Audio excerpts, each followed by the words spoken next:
Actually আমার কাছ থেকে আমাদের তেজগাঁ থানা বিএনপির কাছ থেকে একটা কমপ্লেন ছিল যে 20 নম্বর দোকান এই আমবর্ষা মসজিদের 20 নম্বর দোকানের মালিক যে আছে রনিকে এখান থেকে উচ্ছেদ করা হয়েছে। তাকে উইদাউট নোটিশ করা হয় নাই, নোটিশ করে জানাবে তো না জানিয়ে তাকে এখান থেকে উচ্ছেদ করা হয়েছে।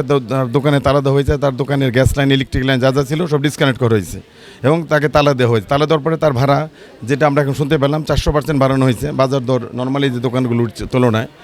এটা অ্যাকচুয়ালি অমানবিক হয়েছে এবং সেখানে এখানকার মসজিদ কমিটির যে সেক্রেটারি আছে যেটা শুনতে পেলাম এখানে এসে মসজিদ কমিটির সেক্রেটারি সে বেলায়েত একে অ্যাকচুয়ালি এই ফ্যাসিস্ট আওয়ামী লীগ সরকারের আমলে কামাল সাহেবের ক্যাশিয়ার হিসেবে পরিচিত ছিল। সে মসজিদ কমিটির সেক্রেটারি কীভাবে ছিল আমরা জানি না। এবং দেখা যাচ্ছে যে স্টার টিভিতে একটা মেসেজ পেলাম, দেখতে পেলাম যে ওখানে মসজিদ এখানকার যারা আছে এখানে চাঁদা সব মিলিয়ে ব্যবসা মানে চাঁদা আসে দোকান থেকে সব মিলিয়ে টোটাল আর কি ভাড়া, চাঁদা বলবো না, ভাড়া আসে প্রায় 3.5 লাখ টাকা এবং এখানে মসজিদ কমিটি পাচ্ছে বোধহয় 1.5 লাখ টাকারও কম। আচ্ছা, সেক্ষেত্রে আমি বলবো যে প্রায় 2 লাখ 2.5 লাখ টাকার কিন্তু হিসাব নাই এটা স্টার নিউজের প্রতিবেদন অনুযায়ী। সেক্ষেত্রে এগুলো আসলে তদন্ত হওয়া দরকার।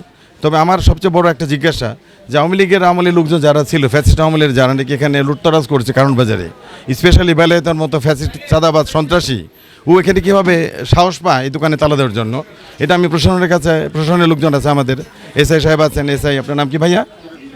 হিরণ সাহেব, আমি বলবো আপনাকে বলবো এখানে আমি অলরেডি হান্নান সাহেবকে বলেছি, ওসি হান্নান সাহেবকে ব্যাপারটা জানিয়েছি।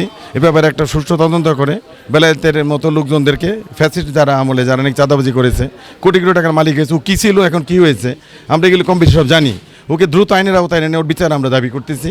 এখানে পুলিশের ভাইদের প্রতি আমারও রিকোয়েস্ট আপনারা এই ব্যাপারে একটু সতর্ক হয়ে সচেতন হয়ে প্লিজ এই ব্যাপারে একটা প্রয়োজনীয় ব্যবস্থা নেওয়ার জন্য অনুরোধ জানাচ্ছি। ধন্যবাদ। বলবেন আমি এত ভাড়া দিতে পারবো না।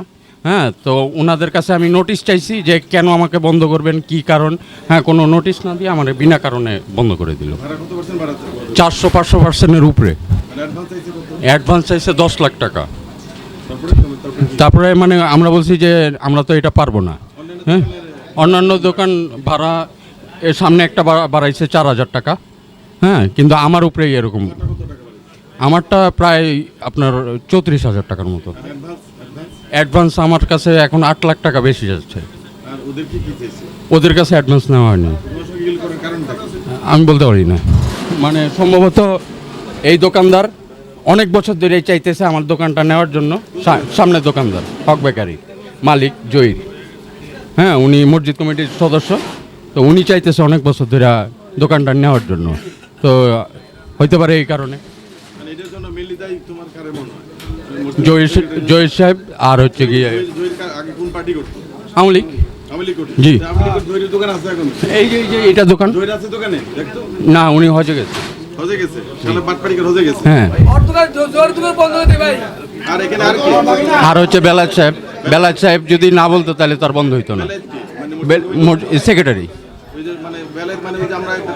তেল বেলায়েত বলেন। জি জি, কোষাধ্যক্ষ ছিল, ক্যাশিয়ার ছিল। বেলায়েত নাই। হ্যাঁ, জানে, উনি তো সবই জানে, উনি তো মেনলি ডিল করতেছে।